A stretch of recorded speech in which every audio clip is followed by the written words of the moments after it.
It's episode 530 of the Locked On Texas Rangers podcast.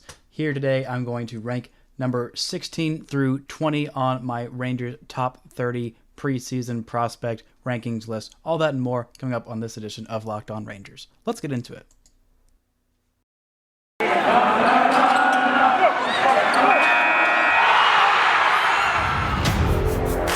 You are Locked On Rangers, your daily Texas Rangers podcast.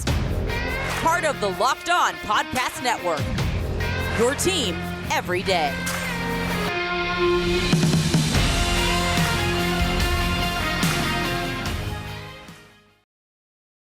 You are Locked On the Texas Rangers podcast. I am your host, Brice Paterik, here today to rank Rangers prospects on a Monday, a lovely Monday.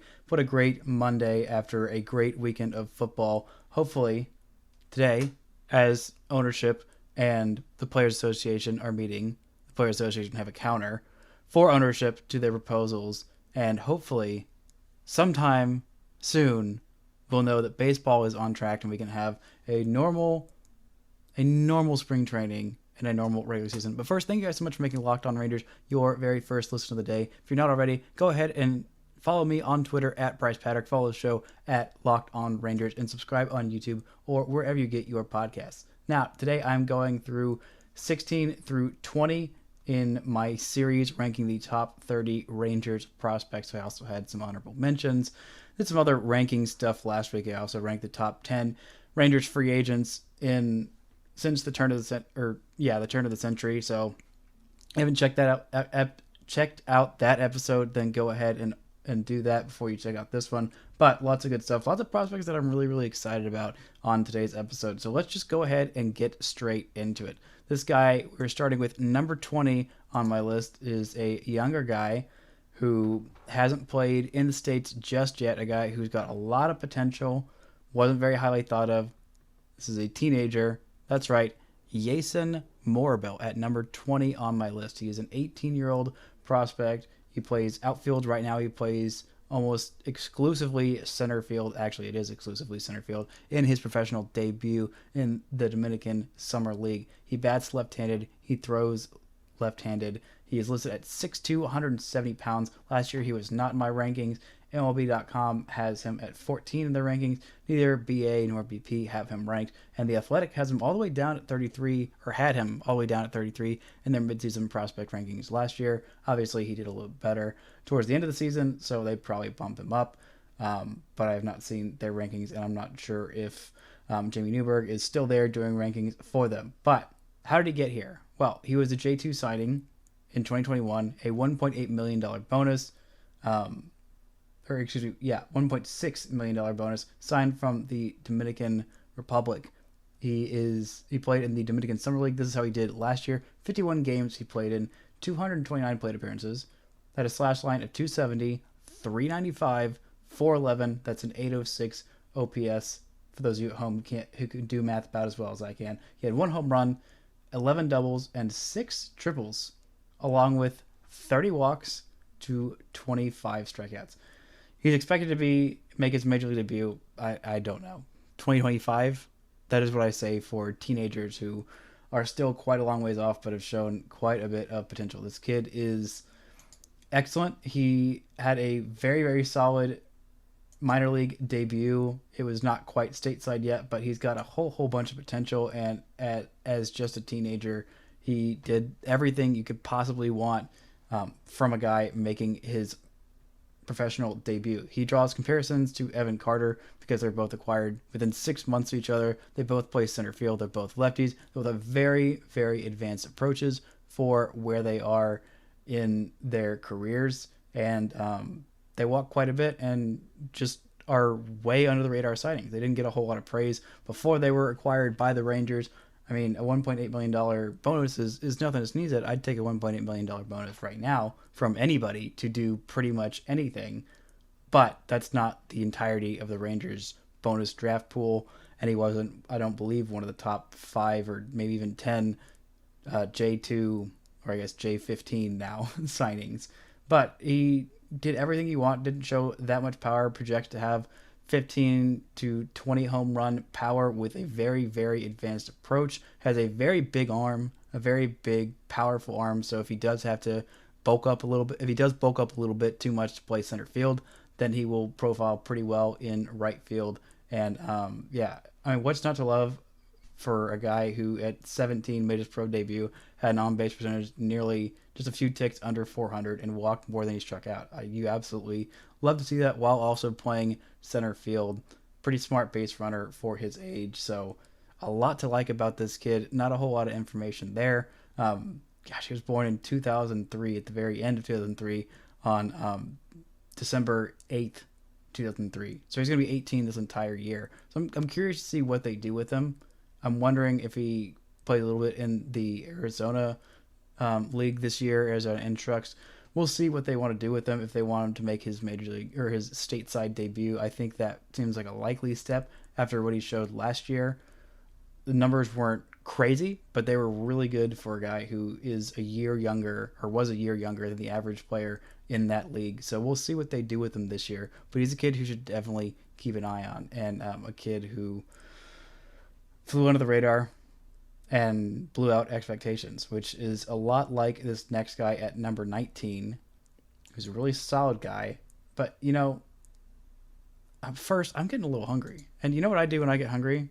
That's right, I reach for a Built Bar. That's right, this episode is brought to you by Built Bar. It's the new year, and it means New Year's resolution. So if yours is about getting fit or eating healthier, Built Bar, you need to work that into your plan. They're a great way to be healthy, to stick to that diet, stick to that resolution of losing weight. Even if you're not as great about going to the gym and sticking with that, you can stick with eating Built Bars. That's really easy. Eating is pretty easy, and eating things that are delicious and good for you, man, that's even easier. Built Bar, they are so good. Most of those bars, they contain 130 calories, 4 grams of sugar, 4 net carbs, and 17 grams of protein. Compare that to a candy bar, which usually has around 240 calories, 30 grams of sugar. That's a lot of grams. And dozens of net carbs. Here's an idea for the new year. If you want to not be a big fan of working out, and you're like, all right, we're through most of January now, I'm not going to stick with this working out thing, but I do want to stick with something that's going to be healthier. Maybe I'll eat a little healthier, so I don't have to go work out as much. So you can just go take some Built Bars and switch out those candy bars you've got hidden in your secret stash, and that's basically like doing the exact same thing. So go to Built.com, use promo code LOCK15. You'll get 15% off your order. Use promo code LOCK15 for 15% off at Built.com. Now let's take a look at 19. We have right-handed pitcher Tekoah Roby. A really, really solid debut for him. I liked what I saw from him. He is just 20 years old. He is a right-handed pitcher, throws right-handed, bats right-handed for all the 0 times that he's going to bat in his major league career. Listed at 6'1", 185 pounds last year. He's not in my rankings. MLB Pipeline has him 24th in their rankings. He's not in the top 10 of BP or BA. And The Athletic has him all the way at 13. Pretty aggressive. Well, how did he get here? He was a 2020 draft pick, the 3rd round, 86th overall, signed for $775K bonus. He pitched at the low A level this year. Now, here's a caveat. Didn't pitch all that much, but what he did pitch was fantastic. He only pitched in 6 games. All those were starts, through 22 innings, a 2.45 ERA, 35 strikeouts to just 7 walks, only 1 home run allowed, a 177 batting average against, and a 0.95 whip. There wasn't much known about him or really anybody the Rangers were picking in that 2020 draft, but they're looking like absolute geniuses with that 5-pick draft. Only one of those picks is looking like it might not work out, but with that guy is still very, very young. They're all very young. There's still a long ways to go, but early returns on that draft class have been perfect. And I didn't really love that draft class, so I'm looking dumber and dumber and dumber by the day, and TK Roby is a guy who is going to make me look even dumber. Roby is... If he had pitched the whole season, he would have jumped way up on my rankings. I believe he probably would have been, maybe even higher than The Athletic had him at 13, and they are the highest on him of all these publications producing their rankings, which that's solid. He's got a fastball and curveball. They both flash plus potential. A changeup that is, it could also end up being a plus pitch. He's got really, really good spin on his fastball. It sits 93 to 95 and touches 96. His curveball sits in the high 70s. His changeup is in the low 80s. And he has the potential to be a really solid middle of the order pitcher, which doesn't sound all that exciting, but that's a guy who I think I really liked what I saw from him. I wish he would have stayed healthy. He had an elbow injury that cost him the vast majority of the season, an elbow sprain in June. It ended his season a little faster than I would have liked, but a solid debut for him professionally. Again, he didn't pitch in 2020 because that's when he was drafted. So he's literally just drafted last year, and this is what he goes out and does in his first 6 starts. Nothing to sneeze at all. Really solid debut season for him. When my best guess of when he gets to the major leagues is maybe 2024, probably towards the back end.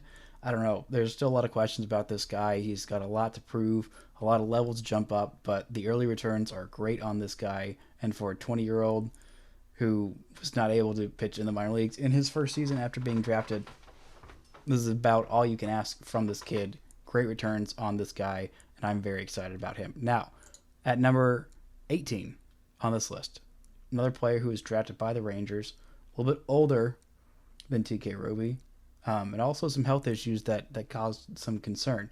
This guy is Aaron Zavala. I have him pretty high on my rankings, but I am a big believer in Aaron Zavala. He's a 21-year-old outfielder. He hits left-handed, throws right-handed, listed at 6 foot, 193 pounds last year. He was not in my rankings. MLB Pipeline has him at 18. Neither BP nor BA have him ranked in their top 10, and The Athletic has him all the way at 20.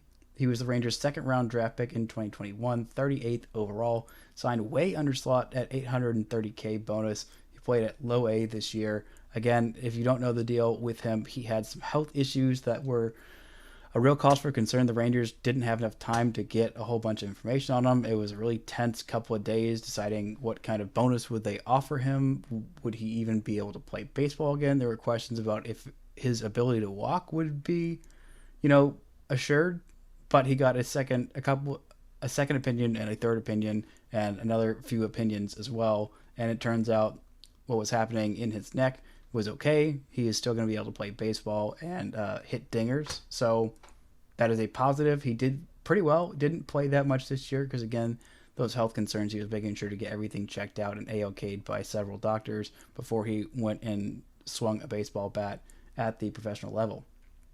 Now this year in 15 games, he played low A. He also had a few games in the Arizona League, but again, that's not really his competition level. So I'm including just these 67 plate appearances where he had a 302, 434, 433, 434 slash line and 867 OPS in 67 plate appearances. He had 1 home run and 4 doubles. Stole 7 bases without getting caught, walked 10 times, and struck out 13. He was just absolutely on fire. He won the Pac-12 Player of the Year in his final year at Oregon in 2021, where he put up a slash line of 392, 526, which was an Oregon record, and slugged 628, had 9 home runs, 14 doubles, and 3 triples. This guy is a walk machine. Had an 1154 OPS in the Pac-12, a pretty solid baseball conference as a junior, and projects to be a bat-first guy. Don't hate me when I say this, but I think he profiles as a Shin-Soo Choo type. Not a whole lot of defensive upside there. Choo played center field a whole lot longer than he should have and still played it pretty well. I'm not sure Aaron Zavala has his defensive versatility, but again, while Choo was playing with the Rangers, he was mostly in his mid to late 30s, so Zavala's going to have a little bit more range there, but probably profiles as a left fielder with a very, very high on-base percentage, skill, and I think he's got a little bit more power in him than Shin-Soo Choo did. A pretty good left-handed swing with power and to all areas of the field. Not a whole lot of outrageous power, but that solid approach, I think, is going to make him a pretty solid offensive player. As to when he gets to the major leagues, it's kind of a crapshoot, especially with that injury. Just making sure that he's healthy is number one priority, but I think 2024 is my best guess of when he's going to get there. Probably towards the mid to latter half of the 2024 season. But yeah, I really like this kid. I'm glad that he is healthy and playing baseball. That is the main concern that I have with him, for him. But again, solid stuff. Grant saw him in person, didn't as much like what he seen from him in person, I'm a little higher on him than Grant. I haven't been able to get eyes on him just yet, but I feel like maybe not this season, but I feel like by 2023 he's going to be up in Frisco. So hopefully I can get eyes on him in person. Maybe if things go really, really well, they start him in high A this season. I wouldn't be surprised if they did. But I think low A is probably the best place for him to start the season. He'll probably finish the season at least in high A. I don't see him getting a 2-bump promotion, but if he starts in high A and does really well there, I think it's a possibility that he could see Frisco by the end of the year because he is such an advanced plate approach and discipline at the plate. So who knows? There's a lot of possibilities for him. But again, glad he's healthy and put on a heck of a show in a short stint in his first professional season. Now, I'm going to get into these last two guys that are both pitchers with very different levels of upside. But first, I want to make a bet on these guys. And if I was going to do that, well, I don't know about these guys specifically. Maybe one of them. We'll get to that in a second. But this episode is brought to you by BetOnline. BetOnline would like to wish you a happy new betting year as we continue our march to the playoffs and beyond. Not just the playoffs, but and beyond. BetOnline remains the number one spot for all the best sports wagering action for 2022. New year and a new updated desktop and mobile website to sign today. Receive your 50% welcome bonus on your first deposit. Just use our promo code LOCKEDON to get started. From football, basketball, hockey, boxing, and UFC, right to your favorite Vegas casino games, don't wait to take advantage of all the amazing offers available for the 2022 season. BetOnline is the fastest and easiest way to wager on all your favorite sports. BetOnline, where the game starts. Now, these last two guys are very different types of pitchers. They're both guys who I'm obviously pretty high on. We're getting about to the middle of my rankings, so I wouldn't have these guys there if I'm not high on them. They're both in their now I guess this guy's still in his early 20s. Let's just go ahead and put the name up on the screen. We got, at 17, Ricky Vanasco, the 23-year-old right-handed pitcher. Bats right, throws right. Was born on October 13th, 1998. Yes, still a 90s baby. We have him, a 6'3", 180-pound pitcher. Last year I had him at, exactly 17. He's right exactly where I had him last year. Pipeline has him at 12. Neither BP nor BA have him in their top 10. The Athletic has him at 16. How'd he get here? Well, he was a draft pick in the 2017 draft, the 15th round, 464th overall, but signed well over slot for a $200K bonus. He last pitched in low A in 2021. His stats were nada. He did not have stats. His only ETA is, I think this year could be the time when he makes his major league debut. After a brilliant start to his career, Tommy John came at the worst possible time. He had it in September of 2020. His fastball is likely the best among starters in the system, and I say that including Jack Leiter in this group. The guy's got an absolutely dynamic fastball. Only Pipeline has his fastball graded at a 65. His curveball is a potential plus pitch, an absolute hammer curve. The changeup is fringy, could be average, and that's really going to determine what he does, whether he sticks as a starter or if he's a nasty bullpen man. But 2019 was the only season that he pitched in real full season, but he did fantastic. He absolutely crushed it in Spokane short season. 9 starts there, 39 innings, struck out 59, walked 20. Opposing batters hit 173 against him, had a 185 ERA in 2 starts, 10 2/3 innings at the low A Hickory level at the time, had a 169 ERA, which is pretty nice in 2019, and struck out 16 to walking just 3, did not allow a single home run. But again, a lot of these reports are from behind closed doors. He's had some injuries.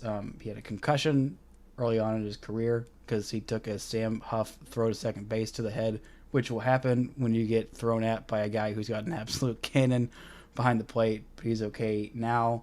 Tommy John made him miss this entire season, but he I believe should be ready for the start of next season, but just missed all of 2021, which was not great for him. But this guy's absolutely electric when he's on. He is nasty. He is fiery. He is a guy who, even at 6'3", is just a dynamic fastball. When he came in, his fastball was 89 to 92 as a high schooler, but now he sits in the mid 90s and has touched 99 before the elbow surgery. His curveball is absolutely nasty when it's on, described as a hammer curve, but he's got a lot of work to do. He's got to work on his control. That is a big question mark with him. I am a little worried that he could end up going the Jose Leclerc route of being starter for way too long with a nasty fastball and some nasty breaking stuff, but ends up just in the bullpen. But again, Jose Leclerc is a really stinking good reliever when he's on. Vanasco, I think, has more potential as a starter than Leclerc did. Leclerc, they kept him as a starter for way too long. Probably could have been up the majors a couple of years earlier if they had just scrapped the starting experiment when they did, or when they should have. But he's 23 years old. He could make his major league debut this year as a reliever. I would like to see a little bit more from him. Just see where the heck do they even start him. I would assume maybe AA, maybe AAA. But again, I haven't been there at Instruct. I didn't see what he was doing in 2020 before he got hurt. But the Rangers really, really like this guy. He was on their 40-man roster, even though he hasn't pitched at the professional level in 2 years.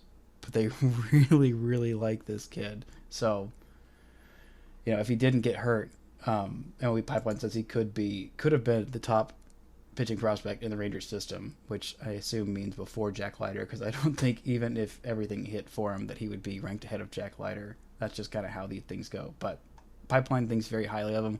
A lot of different places think pretty highly of him. But again, the injuries are the biggest question mark with him. So that's the biggest question mark with him at all is, can he stay a starter? Can he stay healthy? And can he stay in the strike zone? If he can do all that, man, this guy's got some nasty, nasty potential, and I cannot wait to see what happens with him in this season. Now, the last one for today, number 16, a different kind of profile this guy has, a guy who I like, who has been to the big leagues, actually. I think one of very few on this list who has actually been to the big leagues already. At number 16, we have Glenn Otto, the 25-year-old right-handed pitcher, was born on March 11th, 1996. Bats right, throws right, listed at 6'3", 240 pounds. Last year I did not have him in my rankings because he wasn't in the system. Duh. MLB Pipeline has him at 23. He is unranked on BP, or on BA, but Baseball Prospectus has him at number 8 in their rankings, which I felt was very generous. But they did it. They sure did. The Athletic had him at 25 in their midseason rankings last year, so that was before his Major League debut. But he did make his Major League debut. He's a big leaguer. Nothing can take that away from him. So the Rangers did at least get one big leaguer for their trade. I think they actually got several big leaguers. I think it was, I can't remember, there was some other throw-in besides the two middle infielders that are coming up later on in this series. But this guy made his Major League debut, and one of the big questions that I have with him is, can he get some more life on his fastball? He's listed here as having a curveball and a slider, but he didn't throw the curveball all that much, even though they ranked the curveball as his best pitch. The slider was the real hammer, but they're both listed here as two separate pitches on Baseball Savant. He threw the slider, let's see, where'd we go? He threw the curveball 44 times, only 9.8% of his pitches. He threw the slider, 158 times, which was 35.3% of his pitches. Now the fastball averaged 92.6 miles an hour. The slider averaged 80.7 miles per hour, and the curveball 80.6. So very similar. I think it's just kind of how he manipulates it. The changeup was not super great at 87 miles an hour, but again, you need kind of a third pitch. If you can differentiate that slider and curveball to be that, then great. But I don't have a really great bar for what he did as a minor league this season because it was at between two different teams and three different levels actually. But in the major leagues, a great first couple of starts, but then got absolutely brutalized. In 6 starts, he threw 23 and a third innings, did strike out 28 batters, but allowed a pair of home runs, walked 8 in 23 and a third innings, and had a 9.26 ERA. That was about what he deserved at that point, which was really rough. He faced some pretty good teams, but again, it's going to happen. It's going to happen. He had a really great Major League debut, and I love that. That was great for him. But here's what he did in the minor leagues this season. He had 16 starts, 17 total games, through 95 and 2/3 innings. He had 11 games, 10 starts at the AA level with the Yankees this year. He also had 2 starts at the AAA level with them, and then 4 starts with the Rangers in Round Rock this year. So, in all those combined, he had a 3.20 ERA, had 95 and 2/3 innings, struck out 134, walked just 24, allowed 6 home runs. So that is also had 6.9 nice hits per 9 innings, 0.6 home runs per 9 innings, 2.3 walks per 9 innings, and 12.6 strikeouts per 9 innings. Now, the velocity is something that I would really like to see come back for this guy. That is why the Rangers had a lot of hope in him. MLB Pipeline has his curveball as a 60, his fastball as a 60, which the fastball was not there. But he was a reliever for a lot of his time at Rice, but the Yankees saw him and believed that he could be a starter, and I don't know. Maybe he can be, maybe he can't.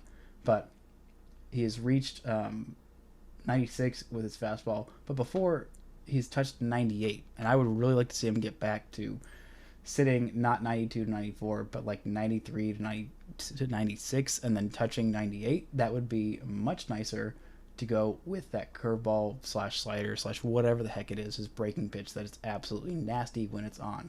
But he needs that change to be an average, at least average pitch. It's not there yet. The fastball needs to play up, but again, he just needs a little bit more. His spin rate on that fastball wasn't super great in the major leagues, and he really needs to bring that up to par if he's going to be a starter. If not, he's going to be the pretty okay reliever with a really nasty breaking pitch, and he needs to be more than that. The Rangers need to have gotten more for Joey Gallo for a year and a half than that.